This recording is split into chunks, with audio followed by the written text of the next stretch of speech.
तो जी हाँ दोस्तों, बात करेंगे हम यहाँ पर अपने डेली विजर्स को लेकर। एक तरफ से कल की अगर हम बात करें, कल जो है वो एक तरफ से यहाँ पर सरकार जो है वो बनने जा रही है, और एक तरफ से अगर हम यहाँ पर अपने डेली विजर्स की बात करें, तो इसी सब को लेकर हमारे साथ यहाँ पर एक डेली विजर भाई जो है वो जुड़े हुए हैं। इनसे हम जो है वो जानने की कोशिश करेंगे इनके क्या कुछ जो है वो ख्यालात हैं।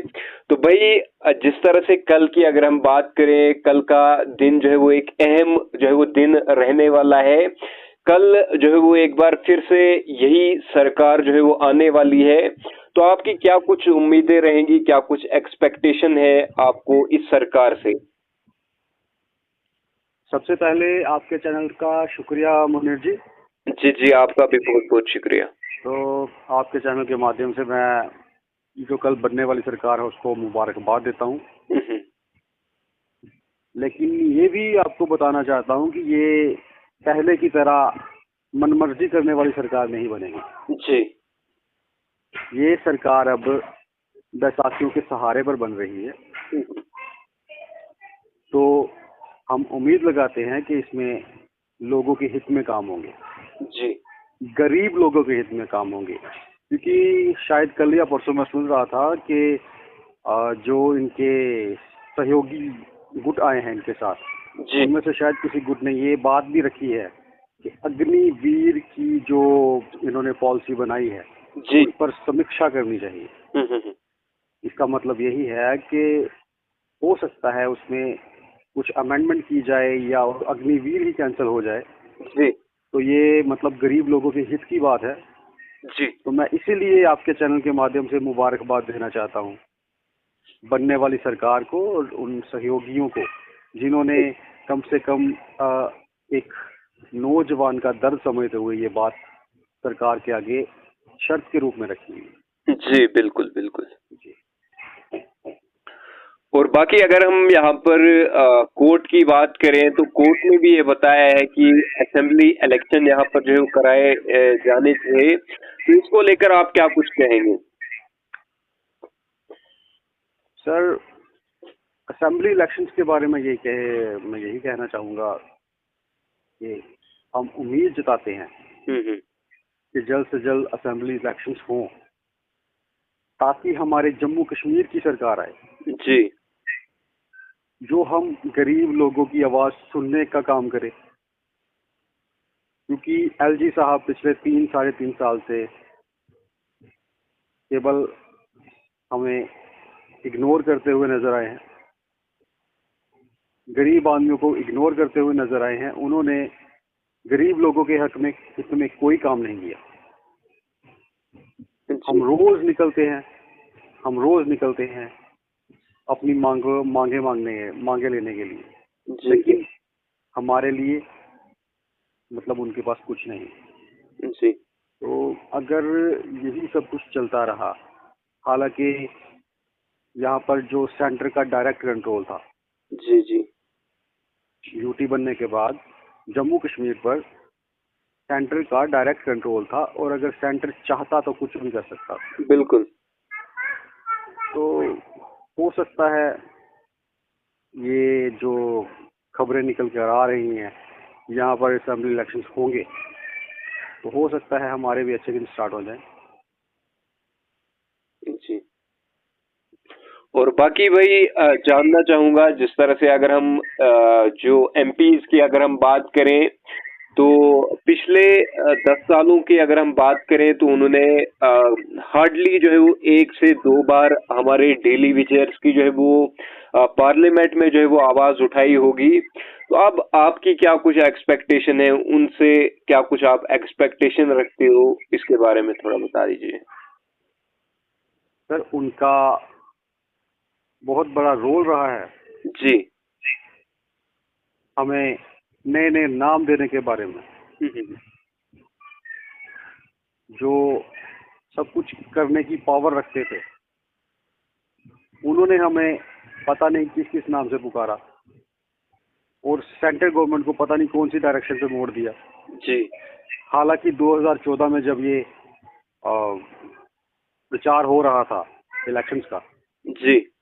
तो उन्होंने मैनिफेस्टो में ये रखा था कि 2014 के बाद जैसे हम लोग कभी सत्ता में नहीं आए जम्मू कश्मीर में, जी तो जो 2014 के मैनिफेस्टो में था कि जैसे ही हमारी सरकार यहाँ पर बनेगी जम्मू कश्मीर में, जी तो सबसे पहला मुद्दा जो होगा वो हमारा होगा डेली वेजरों को इंसाफ देना, उनको रेगुलर पॉलिसी देना, और दूसरा मुद्दा होगा 370 को तोड़ना। जी। लेकिन हुआ उल्टा, 370 तो तोड़ा गया और जम्मू कश्मीर को यूटी भी बनाया गया, लेकिन डेली वेजेस के साथ इंसाफ पिछले 10 साल से नहीं हुआ। उनके जज्बातों के साथ खिलवाड़ हुआ। वो जो लाइफ स्पेंड कर रहे थे उसको और मुश्किल में डाला गया, जहां तक कि आज जो हमारी हालात है, हम अपने घर के खर्चे नहीं कर सकते, राशन प्रॉपर तरीके से नहीं ला सकते, अपने बच्चों को पढ़ाने में हम असमर्थ हैं, अपने माँ बाप की दवाइयाँ नहीं ला सकते। जी।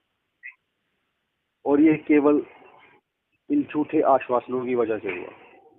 और तो और आपको ये बता दूं कि 2014 के बाद जब ये सरकार आई सेंटर में, उसके बाद हमारी जो तनख्वाहें हैं वो पेंडिंग होना शुरू हो गई। जी। और आज की डेट में हमारी जो तनख्वाहें हैं 70 से 75 महीने की पेंडिंग डिपार्टमेंट्स के पास पड़ी हैं। और जिन जिन तनख्वाहों का हमने काम किया हुआ है, वो हम लोग बीमार हो जाएं, मर जाएं, हमें वो पेंडिंग तनख्वाहें नहीं मिलती। बिल्कुल बिल्कुल। ये हालात इन सरकारों ने हमारे कर दिए। लेकिन अगर इस सरकार की अगर हम बात करें तो इन्होंने, अगर मैं गलत ना हूं, तो इन्होंने आपके लिए जो वो 11 रुपए तो बढ़ाए थे, उसको लेकर आप क्या कुछ कहेंगे? सर 11 रुपए इन्होंने बढ़ाए, उसका मैं बहुत बहुत शुक्रिया अदा करता हूँ। और मैं 11 रुपए, मैं आपसे ही बात करता हूँ, आप 11 रुपए लीजिए जी। मुझे एक किलो आटा ला दीजिए। 11 रुपए का 1 किलो आटा तो आजकल मुझे लगता है डिपो पे भी मिलता, जो इनके राशन डिपोज है। वहां भी जो आटा है वो 13 रुपए किलो है।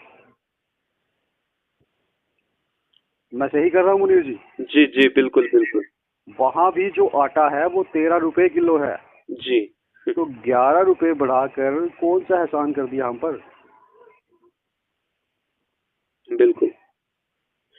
और बाकी अगर हम बात करें यहाँ पर एलजी मनोज सिन्हा सर ने भी आपकी यहाँ पर बात की थी, यानी उनका भी ये कहना था कि जितने भी हमारे जो डेली वेजर्स यहाँ पर जो है वो सड़कों पर जो है वो जो यहाँ पर हमारे डेली वेजर्स हैं उनकी मांगे जो है वो जायज हैं। तो कहीं ना कहीं उन्होंने आपकी यहाँ पर बात की थी। अगर हम एलजी मनोज सिन्हा सर की बात करें तो उन्होंने यहाँ पर आपकी बात जरूर की थी। इसको लेकर आप क्या कुछ कहेंगे? सर एलजी साहब की मैं रिस्पेक्ट करता हूँ, जी। क्योंकि हमारी जितनी भी मुलाकात उनसे हुई वो पॉजिटिव वाइब्स में हुई। और वो ऐसे इंसान हैं जो कि विकास पुरुष की छवि लेकर जम्मू कश्मीर में आए थे। ठीक है जी। वो जम्मू कश्मीर में आए थे विकास पुरुष की छवि लेकर। जी। और हमारी जब भी उनके साथ मीटिंग्स हुई तो उन्होंने हमें यही कहा, आपके जो मसले मसाइल हैं वो जायज़ हैं और आपके मसले मैं जल्द से जल्द हल करूंगा। लेकिन उसके बाद वो पता नहीं कौन सी ऐसी पावर्स हैं जो उनको ये काम करने से रोक रही हैं। लेकिन आज मैं आश्वस्त हूँ कि मुझे लगता है कि असेंबली इलेक्शंस के आने से पहले पहले एलजी साहब पक्का हमारा कुछ ना कुछ करेंगे। जानना चाहूंगा, अगर असेंबली इलेक्शन से पहले पहले आपका यहाँ पर मुद्दा, यानी जितने भी मसले मसाइल हैं वो अगर हल नहीं होते हैं तो उसके बाद आपका क्या कुछ आगे जो है प्रोसेस रहेगा? सर अगर मतलब असेंबली इलेक्शंस के पहले पहले मुद्दे हल नहीं होंगे जी। तो आपको सीधा साफ संदेश जो आपने देख लिया होगा कि जब ये रिजल्ट्स आए तो मार्जिन्स क्या हैं बिल्कुल। एमपीज के जीतने के। असेंबली इलेक्शन में मैं ज़्यादा कुछ ना कहता हूँ, यही कहूँगा कि तब देखेंगे, क्योंकि सत्ता के लिए वोट मांगने तो आएंगे ये लोग, चाहे कोई भी पार्टी हो। मैं पर्टिकुलर एक पार्टी की बात नहीं कर रहा जी, चाहे कोई भी पार्टी हो, ये सत्ता हासिल करने के लिए वोट मांगने तो आएंगे, लेकिन हमारी भी अब शर्त होगी, जो हमारा काम पहले करेगा हम उसको वोट देंगे। जी। तो यानी आपका साफ तौर पर ये कहना है कि असेंबली इलेक्शन से पहले पहले अगर आपके जितने भी मसले मसाइल की अगर हम बात करें, तो मसले मसाइल अगर यहाँ पर आपके हल नहीं होते हैं, तो जिस तरह से इलेक्शन में हमने यहाँ पर रिजल्ट देखा, तो उसी तरह से हमें यहाँ पर असेंबली इलेक्शन में भी जो है वो उसी तरह का यहाँ पर जो है वो रिजल्ट देखने को मिलेगा, अगर जो है वो आपके यहाँ पर मसले मसाइल हल नहीं होते हैं। जी बिल्कुल मुनीर जी, जी, क्योंकि हम लोग अपने बच्चों का फ्यूचर सेट करने निकले हैं। जी, हम लोग लोगों के घर भरने के लिए नहीं निकले हुए। बिल्कुल, हमारा वोट उसको जाएगा जो हमारा पेट भरेगा, बिल्कुल, बिल्कुल। हमारा वोट उसको जाएगा जो हमारे बच्चों को अच्छी एजुकेशन देगा, हम्म, हमारा वोट उसको जाएगा जो सरकार हमें हमारे माँ बाप के लिए दवाइयाँ अरेंज करके देगी, हमें उस काबिल बनाएगी। हमारा वोट उसको जाएगा जो हमारी लाइफ को बेहतर करेगा। जी, हमारा वोट उसको जाएगा जो हमारे ऊपर ये बदनुमा दाग लगा है डेली वेजर का, जो ये टैग हटाएगा, हमारा वोट उसको जाएगा। जी। और बाकी भाई, आपका क्या कुछ मैसेज जो है वो लास्ट पर रहेगा हमारे जितने भी जो अलग अलग डिपार्टमेंट्स में हमारे यहाँ पर डेली विजर्स काम कर रहे हैं, उनके लिए यहाँ पर क्या कुछ आपकी तरफ से जो है मैसेज रहेगा, और सरकार को भी आप मैं क्या कुछ मैसेज जो है वो देना चाहोगे? सर, पहले मैं अपने डेली वेजेस भाइयों को एक मैसेज देना चाहता हूँ जी, कि मेरा हर बार आपके चैनल के माध्यम से यही मैसेज होता है, अपने अपनी मंजिल से ना भटकें। जी, आप चाहे जैसे जिस रास्ते से भी चले, मंजिल आपकी एक ही है।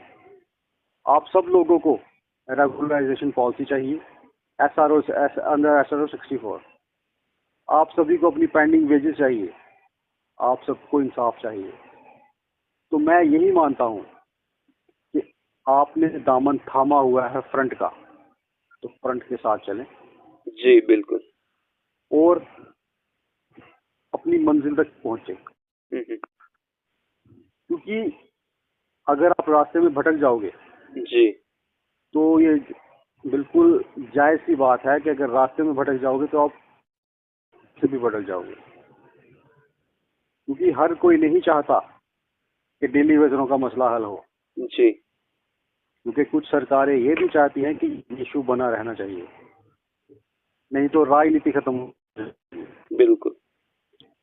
हमें हमारा मसला हल करना है, हम्म, हमें हमें हमारे बच्चों का फ्यूचर सेट करना है। जी, हमें राजनीति नहीं करनी, हमें कोई कुर्सी नहीं लेनी सर। जी, जी, जिस दिन डेली वेजेस का मसला हल हो गया, मैं आपको अश्योर करता हूँ, जिस दिन हमारा मसला हल हो गया, उस दिन आपको डेली वेजेस यहाँ आप इस माइक पर नहीं मिलेंगे। जी, वो एक छोटा सा प्रोग्राम करेंगे, उसमें हमारे मीडिया भाइयों को और जो लोग हमारा काम हमें उस काबिल बनाएंगे, उनको इनवाइट करके एक चाय पार्टी देंगे। जितनी हमारी हैसियत के मुताबिक होगा हम उनको वो करेंगे, क्योंकि आप सबका ये बहुत बड़ा रोल है हमारी बात ऊपर पहुंचाने तक। और मैं अपनी तरफ से कहता हूं कि जो सरकार हमारा काम करेगी, जी, हम उसका शुक्रिया अदा करेंगे, वेलकम करेंगे, लेकिन कोई ये स्टेप लेकर आगे तो आए, कोई ये स्टेप लेकर हमारे लिए कुछ करे तो सही।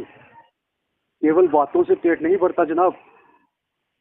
जब तक गरीब की थाली में रोटी नहीं है, अब